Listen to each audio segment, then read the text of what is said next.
Bismillahirrahmanirrahim. Assalamualaikum warahmatullahi ta'ala barakatuh.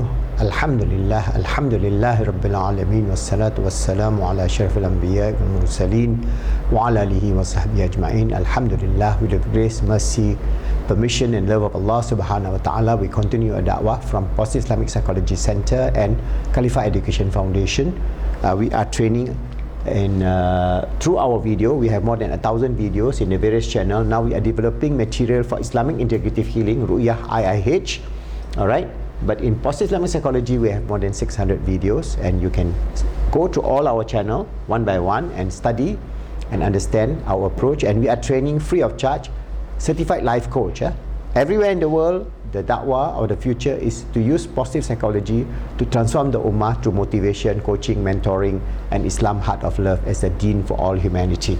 So we have in the previous video explained how Al-Ghazali developed the metaphysical approach of the foundation of Ahl Sunnah wal Jama'ah in terms of our metaphysical understanding of the nature of our existence. So in Islam, the Islamic approach is Islamic integrative concept of existence. That means our existence is integrative, and we have the realms of existence from the roh, the qalb, the akal, and the jasad. That means the spiritual, emotional, mental, and physical self that is integrated. They are not split or separated. You cannot point to say the roh is here or there and everywhere. It is beyond space, beyond time. In the spiritual realm, it is not limited to space and time.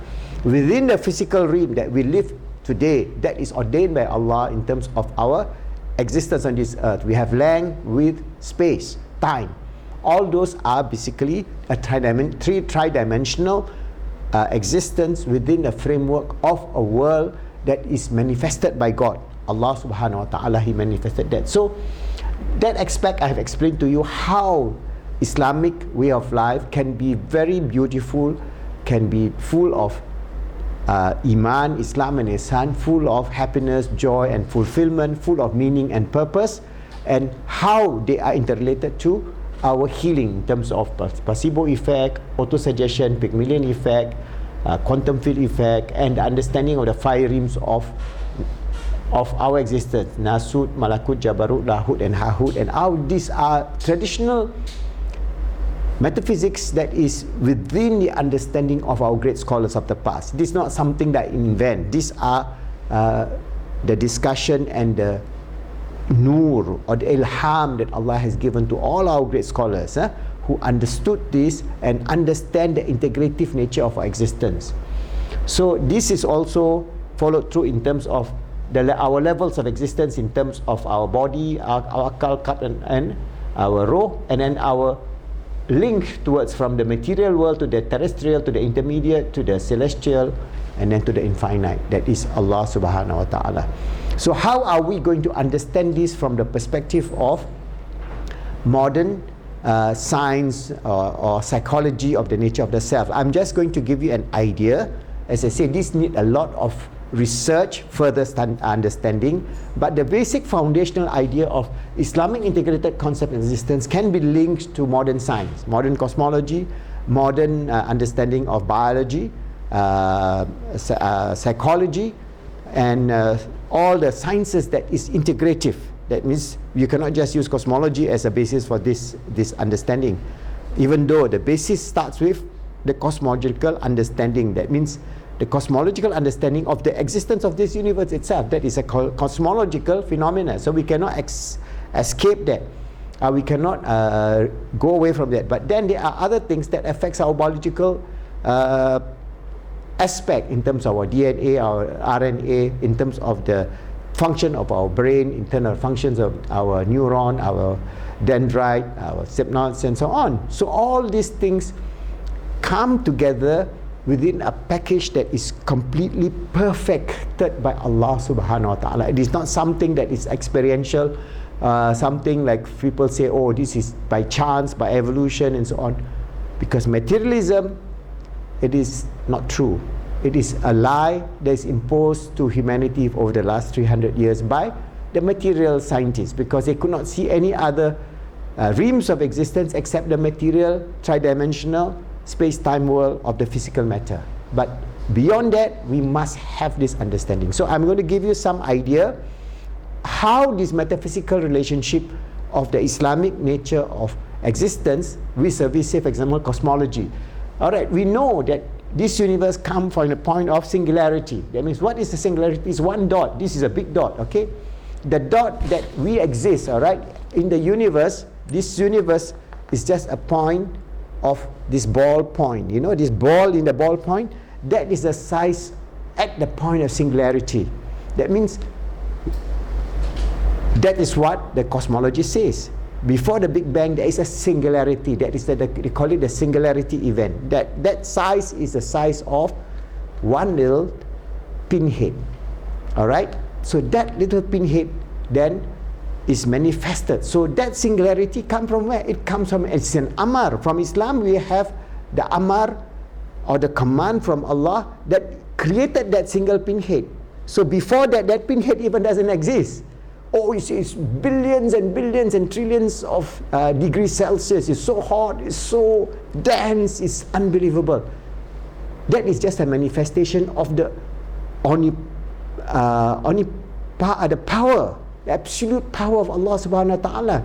His omniscience, His absolute will. So that singularity came from where? From the Islamic perspective, in the Quran, Allah tells us, "Innama amruhu iza arada an shay'an an yakula lahu kun fayakun." Whatever that Allah wills to be manifested, He only need to signal this amar, this command, kun fayakun, be and it becomes. So that singularity existed. Before that, that singularity does not exist. What was then before the singularity? No scientist, no cosmologist can explain to you. All right. Then this singularity is commanded to the second stage. From singularity, the second stage is what? Now we know, the Big Bang. All right. So they say, okay, this from this point, little dot, that is not bigger even the point of a pinhead, it became this universe, the big expansion of the Big Bang. So from the Big Bang, then you have all the gases, the hydrogen, the helium. Then you have the explosion of the star system, supernovas, multiple supernovas. You have then star systems, you have galactic systems. Then you have elements, whether it is from hydrogen, helium, to all other elements. All right. Then you have iron, you have gold, you have all these elements. All right, out of the explosion of the stars. Then you have, all right, within that framework, minerals, compounds, all right, then molecules, that is a complex lipid, proteins. From proteins you have life forms, RNA, DNA, viruses, bacteria. Then you have life forms, all right, amoeba, then going to cockroaches and so on, then going to fishes, reptiles, mammals, humans. All right, but this is the Big Bang. This is the process that Allah has ordained upon. All right, but at the point of the Big Bang, then what is? What is the purpose of the Big Bang? This question mark. Why? Why did Allah causes this Big Bang to exist, and why? There is one unique creature that can realize the grandeur of this whole event, the singularity, the Big Bang, the quantum entanglement. So during the Big Bang also, before there was a singularity, as it grows in Big Bang, there is what we call the quantum entanglement, that everything in this universe is connected. That means the electron, the proton, the stars, the material world, the trees, the birds, the beasts, human beings are all entangled. We're entangled because we come from the same singularity. All right, so there is this quantum phenomena in terms of quantum entanglement. So how does then relate to our reality as a human being? So this is where the traditional metaphysicians of Islam, for example, Imam Ghazali, Miskat al-Anwar, he explained how, from the aspect of understanding the nur of Allah, and how we reflect the attributive aspects of Allah. That means we are a mirror. All right, this is like a mirror. All right, the human self as a mirror of divine attributes, and this is where Islam comes to understand the integrative concept of existence. All right, so all these things It's all integrated. So this is science, this is science, this is science.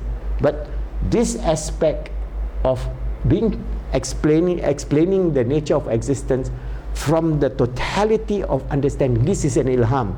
These are what Allah has given the light to our great teachers, our great scholars, our great metaphysicians, who then explain to them, even without knowing Big Bang. They know nothing about singularity or Big Bang or quantum entanglement, but they can explain very close to it.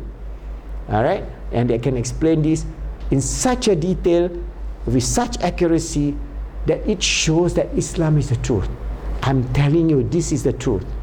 This is where, inshallah, I will give you more understanding of how we can then understand each aspect of it. The aspect of singularity, the aspect of quantum entanglement, the aspect of Big Bang, and the aspect of human being as a divine mirror, as a mirror of divine attributes, and how we can have the full submission, ubudiyah to Allah subhanahu wa ta'ala, and how we have the full confidence of Muhammad Rasulullah sallallahu alaihi wasallam, of how he have understood this whole thing. All that is in Al-Quran. All these things are in Al-Quran. Alright? So how does he has this knowledge? This knowledge only can come from wahyu. That means a direct speech of Allah subhanahu wa ta'ala that was given to Jibreel and to our Prophet Muhammad sallallahu alaihi wasallam. And this is the truth, the final truth, the comprehensive truth that encompasses all religion, all deen. Because this is the deen of now, the deen of the future, the deen until Yawm al-Akhir. So if we understand that, inshallah, we then will understand the nature of our existence on this earth, and the nature of living, the nature of healing, the nature of motivation, the nature of psychology, and that will give us the fullness of Iman and Islam and Ihsan, inshallah.